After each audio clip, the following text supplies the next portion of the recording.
I knew nobody was above the law. You never know when it might be you affected.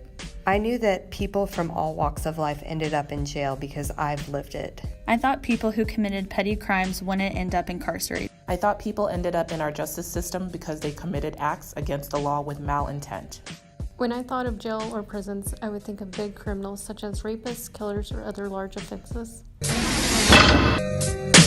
Imagine you have 44 friends, and each one of those friends has 44 friends who are not also your friends.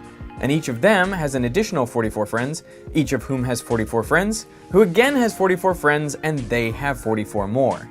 Then, in a chain of just 6 steps, you would be connected to 44 to the 6, or 7.26 billion people, more than are alive on Earth today.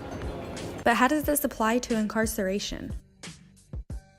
Well, in America, we arrest people for just about anything. Property crimes, violent crimes, drug offenses. It doesn't matter. The goal of the US is to get these people off of the streets. In theory, it may be a good idea, but it leaves people like you and me susceptible to living a life behind a wall for just one small mistake. That's why everyone is just 6 degrees from incarceration. You could be wearing an orange jumpsuit tomorrow, even if you're in a business suit today. Compared to the rest of the world population, the United States incarcerates 25% more people. Here's what it looks like comparatively to other countries. Since 1984, there's been a 400% increase of incarcerations in the United States. 41% of juveniles are arrested by the time they turn 23, and on average, 93% of the offenders are males, where only 7% are females. So while everyone is 6 degrees away from incarceration, if you're a male, or specifically a minority male, you're 1 degree closer to incarceration. We spoke with 2 different people who shared their degrees that led them to being incarcerated. First, meet Brad. Brad was a good student and liked school, but he began experimenting with marijuana in high school, and that's when his grades began to fail. So he turned to ADHD meds to get better grades.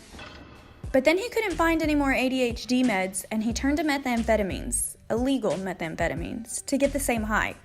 It turns out they were cheaper too. So what was his 6th degree? I got pulled over and charged with possession. And now, meet Pat.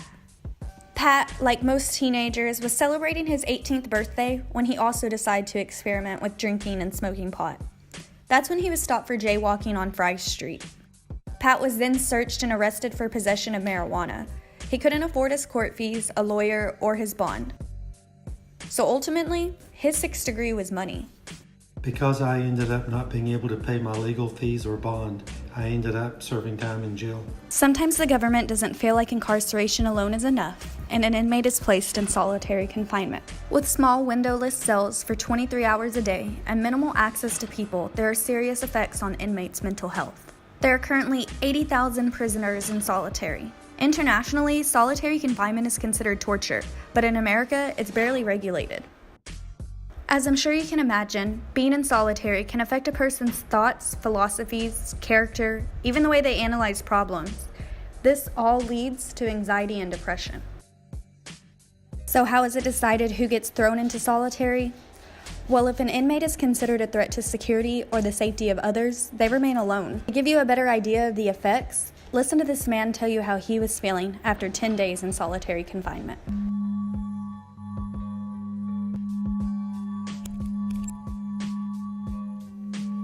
Some of the prison officers at times I fixated on doing damage to them, and I didn't. And that's it isn't my nature. I'm a gentle person, but I started to feel a sense of vengeance and anger.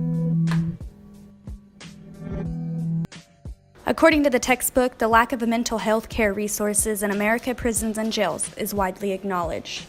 And with about 1 in every 108 adults in the United States being incarcerated in 2012, and numbers just continuing to grow, it's hard to believe that the mental health resources will ever improve. What choices have you made lately? Are they leading you degrees closer to incarceration? Because clearly, the population is not exclusive. People who have committed crimes, past or present, are so much more than the crimes that they've committed.